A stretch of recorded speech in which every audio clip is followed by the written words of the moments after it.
And John Stockton states his opinion on that. But during his answer, he takes such a monumentally huge shot at LeBron James and his approach to his career. LeBron James just set the basketball world on fire after calling out John Stockton for disrespecting him.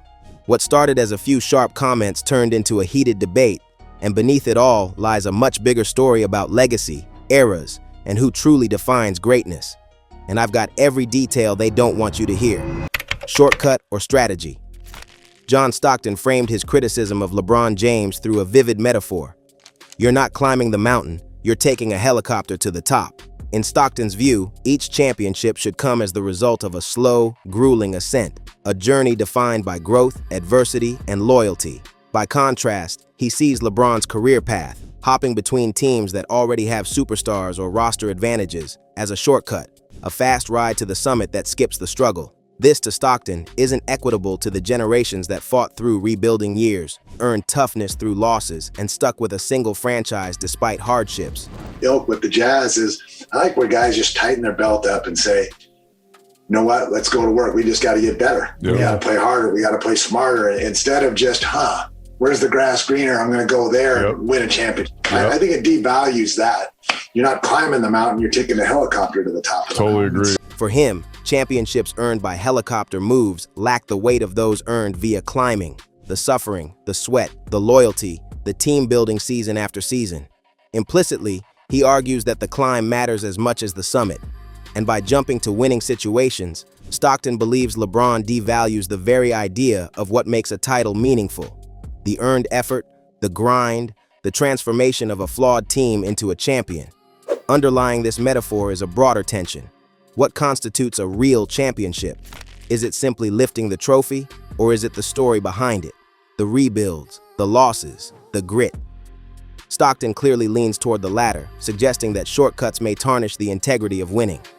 In an era where player movement and star-assembled rosters have become normalized, his metaphor becomes a pointed critique that convenience and opportunity are replacing struggle and growth as the path to greatness.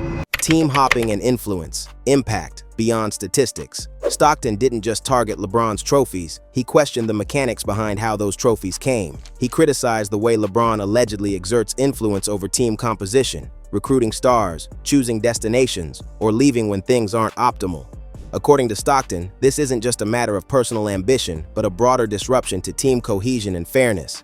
He said that from a teammate's perspective, knowing a star can bring whoever he wants, or leave on a whim, can feel like instability.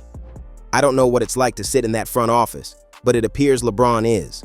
I think it'd be maddening as a teammate to know that you can be expendable for one of his guys that he thinks he needs to play with. It appears that LeBron is. I don't know for sure that he is, but it appears so. I think it'd be maddening as a teammate to know that you could be expendable for one of his guys that he thinks he needs to. This criticism strikes at the heart of power dynamics within modern NBA franchises. For traditionalists like Stockton, basketball teams were once built collectively, through drafts, trades, chemistry, patience, development, not by leveraging a star's influence to assemble a ready-made roster. By putting the power in one player's hands, the balance shifts. Roster building ceases to be a shared front office responsibility and becomes a matter of individual preference. Stockton sees this shift as corrosive not only to team stability, but to the spirit of competition, where success once depended on unity, long-term development, and shared struggle. In his view, LeBron's approach transforms basketball from a team game to a curated performance, where talent aggregation mines for quick success rather than building something resilient. Devaluing championships.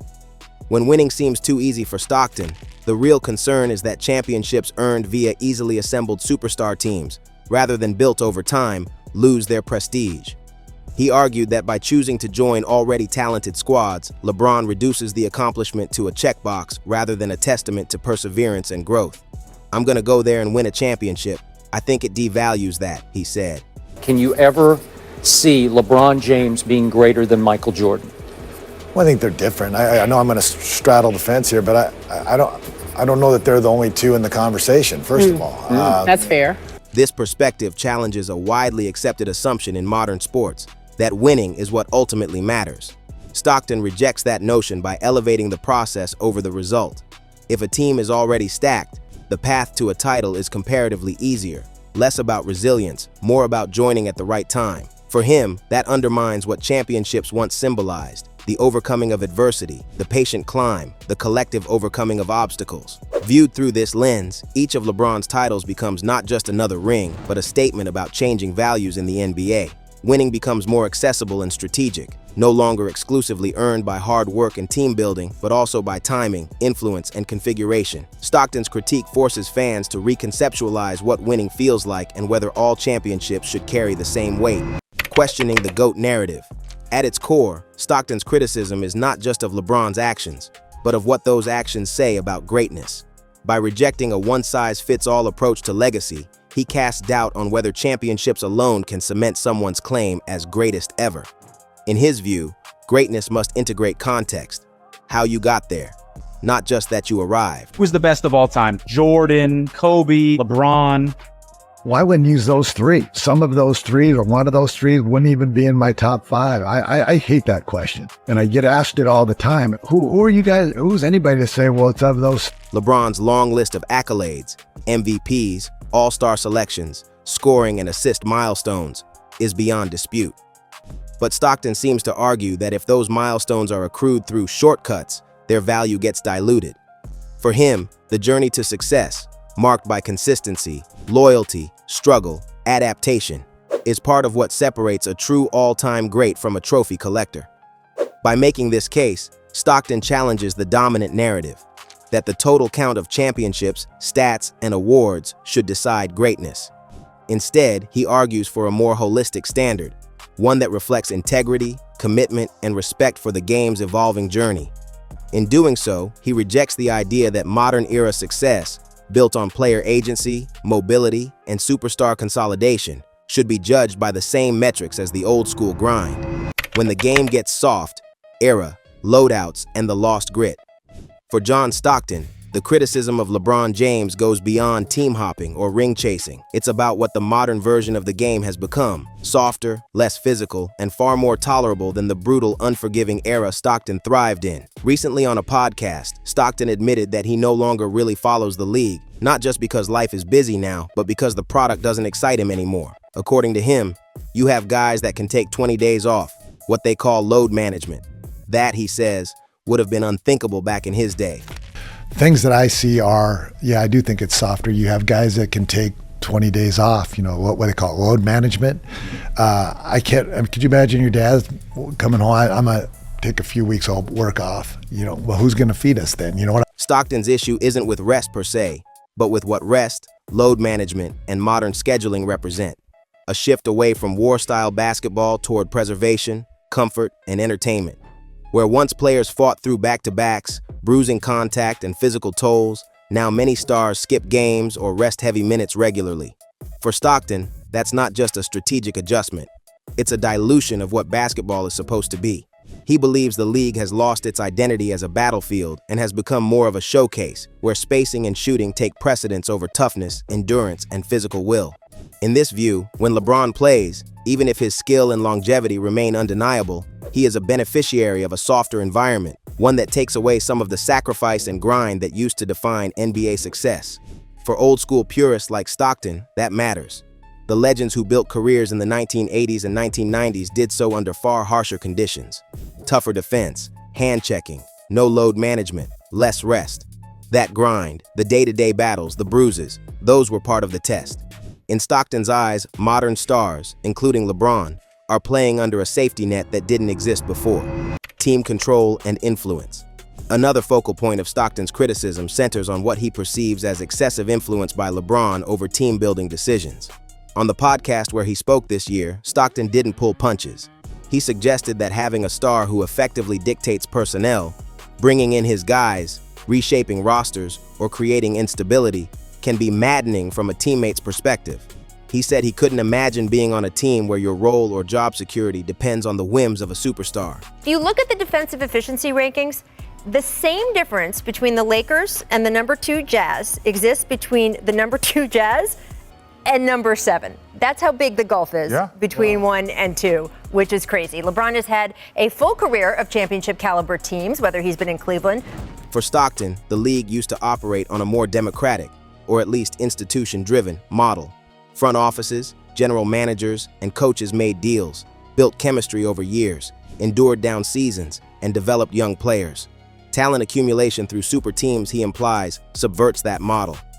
It puts power and pressure disproportionately on individuals, disrupting what used to be a collective process of forging a team. This shift, according to Stockton, damages more than just fairness. It undermines camaraderie, stability, and the shared commitment a team is supposed to have. When one player becomes central to both performance and personnel decisions, the balance changes. Other players can feel expendable, roles unstable, and cohesion shaky. That uncertainty, the iffiness he mentioned, can corrode trust, chemistry, and the authenticity of team.